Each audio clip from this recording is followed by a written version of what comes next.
মনোবীক্ষণ polyclinic, চিকিৎসার জগতে এক দশক। এখন এখানে সব বিষয়ে ডাক্তারবাবু এক ছাদের তলায়।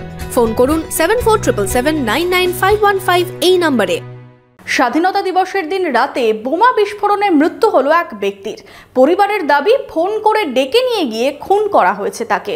আপনার আনন্দে আমাদের উদযাপন, বিয়ে হোক বা পার্টি, বহরমপুরে এবার luxury banquet hall at golden retreat. জেলায় একমাত্র পিলারলেস ব্যাংকোয়েট, আছে স্পা, সালন, ক্লাব মেম্বারশিপের সুযোগও।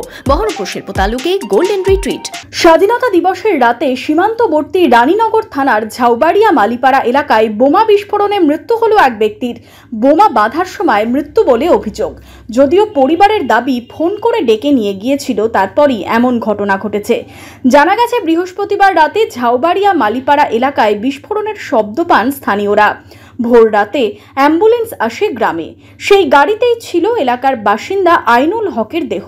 পরিবারের দাবি গত রাতে কেউ তাকে ফোন করে ডেকে নিয়ে যায়।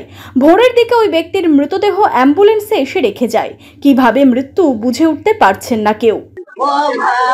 ঘুমিয়ে আমরা বের হয়নি, রাত্রে একটা বমের আওয়াজ হলো, তাতে স্বাধীনতা দিবসের বমটা তাই মনে হলো।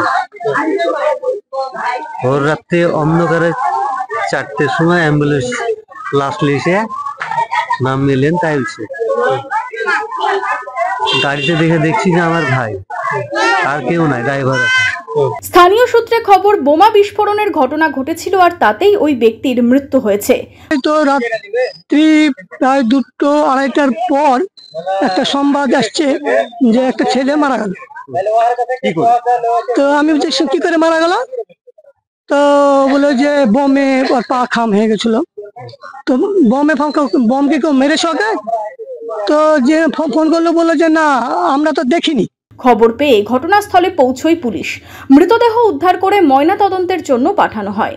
কিভাবে মৃত্যু তা খতিয়ে দেখছে পুলিশ। তবে সূত্রের খবর, স্থানীয় আমবাগানে বোমা বাঁধার সময়ই বিস্ফোরণে মৃত্যু হয়েছে ওই ব্যক্তির।